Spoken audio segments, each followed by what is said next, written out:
the world is like suffering. The rivers are running dry, which is incredible. I mean, what else? What are we gonna drink, Jim? I mean, this is it. I don't see us lasting much longer. Well, you hear people saying, well, we've got the oceans there, so let's just, desalinate the ocean. Then you have plenty of water. Well, I mean, granted, the desalination techniques have been drastically improved. It's expensive. And it's like everything else. Okay, you take a pile of water, you remove the salt. So now you have this pile of water with the salt removed. So now humans can use it. What happens to that salt? You have to put the salt somewhere. And usually especially at desal plants that are based on the ocean, right? Where else? They take the salt and they dump it back into the ocean. Well, you know what happens? Hypersaline regions. You get the salinity from, let's just say, from 31 parts up to 50, 70, even 80 parts per thousand. Marine organisms can't handle that. Marine organisms die. Okay. You All see right. saline zone that end up killing wild organisms. Isn't It's that just a like, yeah, sorry, go ahead. what do air conditioners do? They cool a room off by taking the heat inside the room, dumping it outside, making outside warm. And that's just this desalinization problem. Yeah, we can't. It's just incredible. Yeah, like we're not gonna use technology to get out of our situation. It would only create a worse ecological problem. Oh no, You know, Jim. I keep getting these people, hey Jim, what do you think about this? And some like another geoengineering scheme. And I always go, well, guys, this is my standard response at this point. I am skeptical of the geoengineering scheme. I said because there are always unintended consequences or unforeseen consequences. I said besides, we've been doing one big geoengineering scheme for 270 years.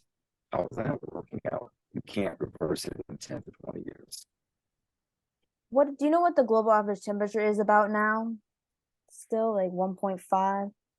Very interesting. You should bring that up. Like, good old Zach Lade. I haven't seen him for a while, but he posted something Oh, and he sent this series. I actually copied it down and I made a video of it. But he posted some graphs where he looked at the how much warming since 1850, and I'll get to that in a moment.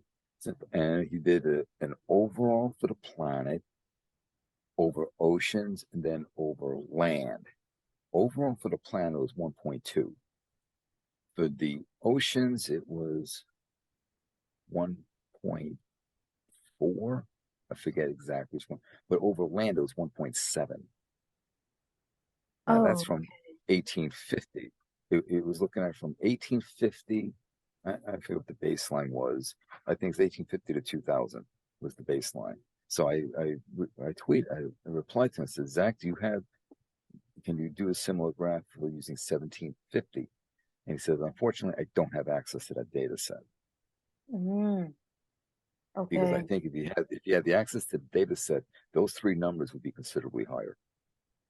Yeah, I have to assume that, I guess, Yeah. with the Because 1850 and baseline. don't forget when NOAA does its annual greenhouse gas index, they use 1750 as the baseline. Okay, good to know. Yeah, Noah. And I made that point clear in my HEGI video when I discussed that before I went into my mathematical lecture. Oh, that's hilarious. Okay. That was funny. It looks like the La Nina is going to continue for a third straight year winter.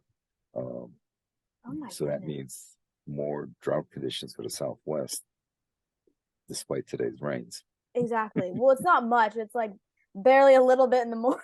It's like drip, drip. Oh my God, the ground's wet, but nothing's really falling. It's just, Hmm. oh no. Yeah. So the It's lin yeah, go ahead. I'm yeah, sorry, I'm still laughing a it's little bit. dry areas get drier, wet areas get wetter. We're seeing it now, and it's really interesting now that we're not seeing the typical ENSO cycle. Because everyone keeps saying that when it gets flips back into El Nino, things are going to get really, really bad. But yet, for 3 straight years now, staying in La Nina, which is really interesting. Now, I did that recent video, the one that a lot of people said, this is too technical, blah, blah, blah, blah, blah, where we're looking at salinity being the driver of ENSO cycles. Everyone looks at air temperature, where the low pressure systems are, what the sea surface temperatures are, where the picmocline is, which is all important. No one has ever really looked at salinity. And when you look at salinity, it's like, oh, this might be a driving mechanism Mhm. of the salinity impacting. And so It's just incredible that it's going to be 3 years of La Nina, and that's like once again unheard of. Just another red flag type of situation. it's it's just crazy what's going on. I don't have an explanation, but someone was asking me about possible the ice melt, freshwater input from Antarctica making its way into the equatorial Pacific. And I'm like, well, you're gonna have to get across the Antarctic circumpolar current to start, as I said, and fresh water is going to be less dense. It's going to float on top. Now you could have what what we call in oceanography double finger diffusion, where you know temperature mixes more readily than differences in salinity, and but when the salinity mixes, it kind of like forms this little finger-like projection. It's almost the analogy you think of is like when you pull taffy, right? Oh, You pull okay. out taffy, that's how the salinity gets drawn out. So it's a slower process. So you could have this fresh water getting intermixed so that you reduce the salinity as opposed to having a freshwater cap on top. It's a slow process, and you're going from basically 60 degrees south latitude up to 0 degrees latitude.